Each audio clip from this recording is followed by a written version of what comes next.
What's up, guys? I'm Josh Mosman. Welcome to This Week in MXA, episode number 190, presented by O'Neill Racing. Thank you guys for tuning in to this episode. This past week, I got to talk to Colt Nichols and Garrett Marchbanks, two riders who have switched teams mid-season. It is kind of wild how things are working out nowadays, where riders are getting fired mid-season, riders are leaving teams mid-season, and they're just making switches. So we got 3 rounds to go in the outdoors, then 3 super motocross rounds, and we got some new riders on new teams. Let's hear from Garrett Marchbanks now about his switch from Club MX to the Pro Circuit Kawasaki team. Garrett Marchbanks, congrats on the ride, dude. 26. I just said it to Colt Nichols. Mid-season switches are not normal, but now it's becoming normal. Like Webb switched teams last year, Colt just switched, now you just switched, and now you're at Paula. I mean, what's it like to be Garrett Marchbanks right now?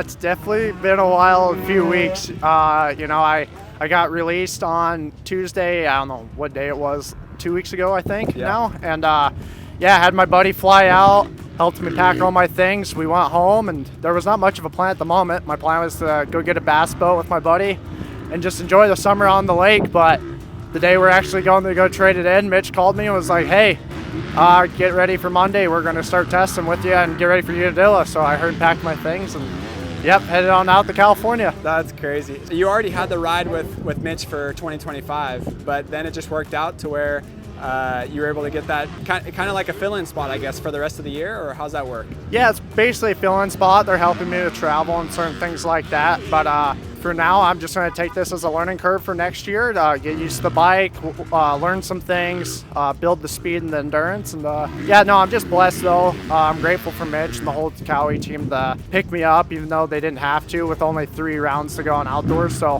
I'm super stoked for it and ready for Unadilla. That's cool. Back to the team switch. Did you see it coming, or did you know what was happening, or how did that work out? I had no idea. If I'm being truly honest with everyone, I literally thought things were fine. I talked to my mechanic and our suspension guy Sunday, Monday, and was like, hey, what's the test? Let's try some new things on that bike. And they were all like, all right, sounds good. Let's get it ready. And Tuesday morning, I woke up around 7:30. Was getting ready to go on my morning run and got a text from the boss saying, hey, no run today. Let's have a meeting at 1. So I just thought maybe suspension wasn't ready and we're just going to have a normal team meeting. And walked in that morning, got handed my papers, and that was it. It was very uncalled for, I thought. I didn't think it was going to happen. I didn't know there was something wrong. So it is what it is. I'm happy where I'm at, and it's a blessing in disguise, I guess. Does it work out? I mean, if you had a contract for the rest of the year, do they buy you out of the contract, or do they just say, hey, you're done? How they did it said, we're done. It was basically, you're done, you're out, thank you, and that was it. Gotcha. It was a really just in and out deal. Gotcha. Man, that's such a bummer. Well, bummer it didn't work out clean, but does work out good that you're in good points for the 250 class, right? So you are, 21st right now, I think 4 points or 3 points behind Dylan Schwartz to being top 20 heading into the SMX round. So what's your thought on that?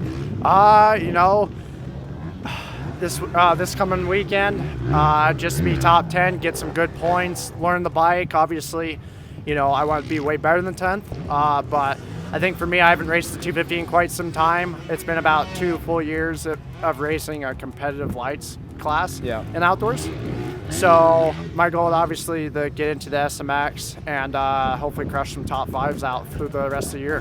Nice. And how's the bike feel compared to when you rode it before?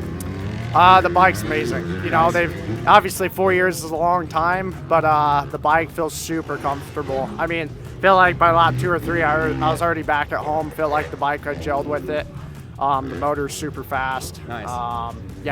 It's a rocket, so I love it. And so you work with Alex Martin, right? Doing training with Troll Training? Yep, I work with John Wessling and Alex Martin. Nice. So what's your plan for the rest of this year and for next year? Are you going to stay in California, or do you hope to go back east? Like, what's your plan for where you'll want to live and train? The plan is for now is just stay out west, work with Jason and John Wessling for now. Nice. We've got a plan to work with each other for Supercross next year and boot camp. Nice. So I'm super excited about that, but with the summer next year, I'm not sure. I'd like to maybe go adventure out and try some other stuff, but that's quite some time from now, so we'll see. That's cool. And then we were talking earlier, the facial hair makes you look a little bit older than you are. How old are you? I'm 22. I'll be 23 in, I don't know, a month or so. Nice. That's cool. All right. Well, good stuff.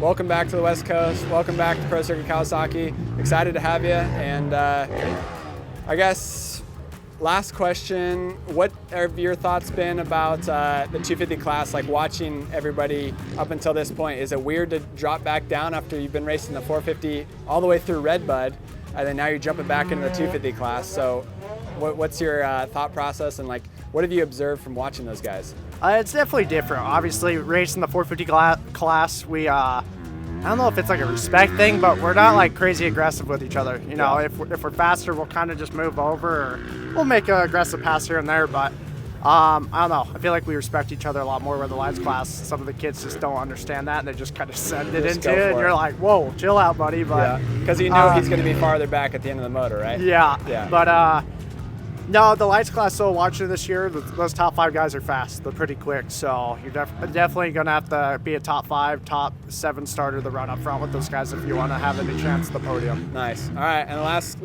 question. What kind of truck are you driving here for everybody who's into trucks? I'm driving a 2020 Ford 350 Tremor. Nice. So it's one of my favorite trucks so far I've ever had. So I've only had 2, so this is my favorite one. And you still got the Utah plates on it. It's good stuff. Yeah, gotta rep Utah. I love it. All right, good luck, man. Thank you. So interesting to hear Garrett Marchbanks' story this past Friday at Paula. I also reached out to the Club MX Yamaha team to get their side of the story, and without muddying the waters too much, Club MX did want to say that they felt like Garrett had already mentally moved on to his plans for 2025 with the Pro Circuit team, and because they felt he had already moved on, they decided to move on mid-season. So you guys can judge, right or wrong, but Garrett Marchbanks is now on the Pro Circuit Kawasaki team. Mitch Payton picked him up for the final 3 outdoors and the 3 super motocross rounds. But this does leave Club MX with a little bit of a predicament going into the rest of the year. There were rumors that Zach Osborne would be racing a 450 on the Club MX team. Zach has talked a lot about coming back through the last few years, but he's not going to be racing. The Club MX team said that they were trying to get Zach to race, and Zach was wanting to, but he didn't meet his own expectations on speed and fitness, and just not quite prepared for Unadilla or the last 3 rounds. So Garrett Marchbanks is off the team. Zach Osborne won't be riding for the team at the last 3 rounds. Phil Nicoletti will be in the 450 class. Unfortunately, Jet Reynolds broke his collarbone. Tough break for Jet Reynolds, local California boy. He's had a lot of injuries, and we're heartbroken for that, especially coming off the top 10 at Washougal this couple weeks ago. So Cody Schock, though, that is good news. He will be back racing this weekend at Unadilla, so looking forward to that. Also, looking forward to seeing how the rest of the team does. So interesting stuff coming from Club MX. In other news, we also heard from Colt Nichols, who is joining the season this weekend at Unadilla. Let's hear from him from Paula. I'm pretty ecstatic. I just got back from Florida on Wednesday. Got to go down and ride at Sandbox, do some testing with Matt at Active Ride, and that was pretty awesome. Really productive trip. I got to go ride with Kenny and Levi and a few of those guys down there, so that was cool. Just to kind of give me a gauge and see where I'm at, and get to suffer in the Florida heat. That was nice. But yeah, back here and making sure everything that we did there still kind of works and applies here, and a few more days of riding, then off to Unadilla. Nice. Who you got wrenching on your bike right now? Yeah, we got mechanic / trainer Will Hahn. I'm not the best mechanic, but I've been kind of doing it all on my own the past month and a half, and he's stepped up and really been helping me, so that's actually pretty clutch. That's cool. Yeah, without Will, I'd be kind of screwed. So we pinched 2 tubes yesterday, but other than that, we've been dialed. That's cool. Switching teams mid-year is become popular. What? For some reason, yeah. Cooper Webb did it last year. Yeah. You did it. Marchbanks just did it. Yeah. I don't know who else did off the top of my head, but it's not normal. But you were able to make it happen. I mean, what's that? How does that weigh on you, and how's that been for you? Yeah, I mean, it's never ideal.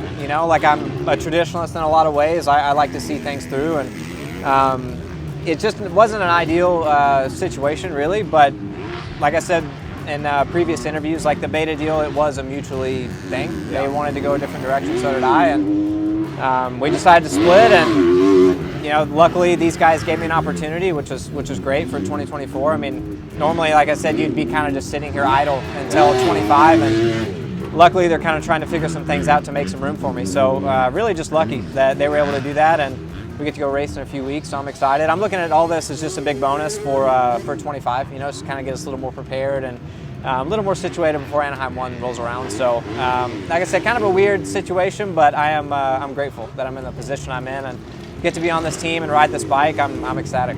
Where are you at points-wise for the last 3 playoffs? It's a great question. I don't know. I think it's kind of like would be tough, I think, to like get solidified in the top 20. Yeah. But I honestly haven't looked. I'm not sure. I wasn't really too worried about it. I just said, hey, we're going to go race, and where we are is where we are. If we got to do the LCQ, so be it. So, yeah, we'll see. I just want to go race and then enjoy these last 3 rounds and then go see where we are. Nice. And then what about watching the last few rounds? Like, what's it been like being a spectator? Do you see anything cool, or it's just same old, same old? Yeah, I mean, dude, just the pace. You know, like these guys are in shape. The pace is insane. Chase has been riding so good, and along with a lot of the other guys, and it's just really looks like a tough time to try and go in, especially at Unadilla. I think me, Kenny, Coop, a bunch of guys are coming back all at the same race, so that'll be interesting. But I'm excited. Like I said, I'm in a good spot. It's still fairly early on this bike, so it's kind of one of those situations where you kind of just see where you are, you know, not really much expectation. So that's kind of cool to be in this position and just to get to go race, period. So I'm excited to go mix up with the boys and see where we are. Good luck. Thanks for your time. Coming up next this weekend is the Unadilla National. Chase Sexton has a 28-point lead over Hunter Lawrence going into this weekend's race. And Ken Roxon, he's also going to be back on the line. He's riding a 450 at Unadilla and riding a 250 at Ironman. Also, the MXA Fantasy League is still going on. And yes, we are giving away a $250 shopping spree to Boyson Factory Racing, to the winner of the MXA Fantasy League at Boyson. They chose the Unadilla National to sponsor and to be a part of because they have a lot of history with the Unadilla National. All the way back in 1986, Ivan Boyson came up with the anti-chain torque linkage for a Suzuki, and that's what Bob Hanna rode and won with at that race all the way back in 1986. Suzuki had 3 works bikes for Bob Hanna to choose from, and he chose a production Suzuki with the Boyson linkage on there. Pretty wild. Bob Hanna said that that linkage would be 2 or 3 seconds faster on a track that was more dry, hard pack, and choppy. He said it wasn't as big an advantage at that specific race because it was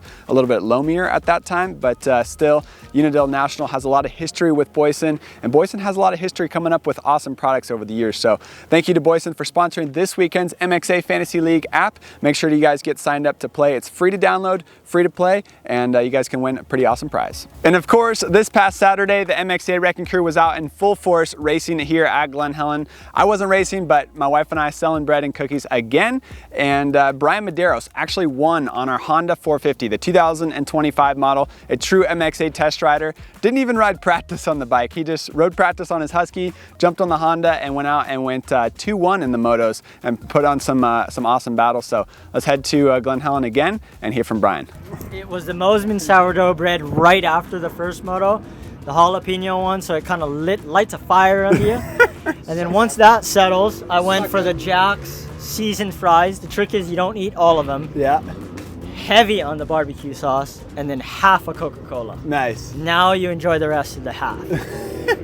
All right, and for people who don't know, your first laps on the Honda were first moto today. Yes. You didn't even ride practice on it. Nope. What did you ride practice on?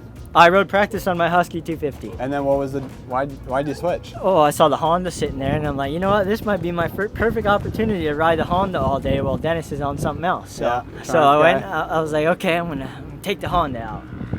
No expectations. Went out there the first moto. I'm like, okay, you know, this is pretty good. Maybe make some adjustments. And man, we made just minor clicker adjustments for that second moto, and it was a night and day difference. Kudos to Honda and the adjustability of it. I still need to go stiffer for a 450. For my size, is a good sign. So yeah, we'll get this bike out to more tracks, more softer conditions, put it through the paces, and see how it stacks up against the rest of them. MXA race testing. Yep, that's the only way to do it, is racing, you know? Also, we just posted our 450 exhaust shootout on the Yamaha YZ 450F. That was a lot of fun. FMF, Pro Circuit, HGS, DRD, and Yoshimura. 5 different aftermarket companies on the YZ 450F.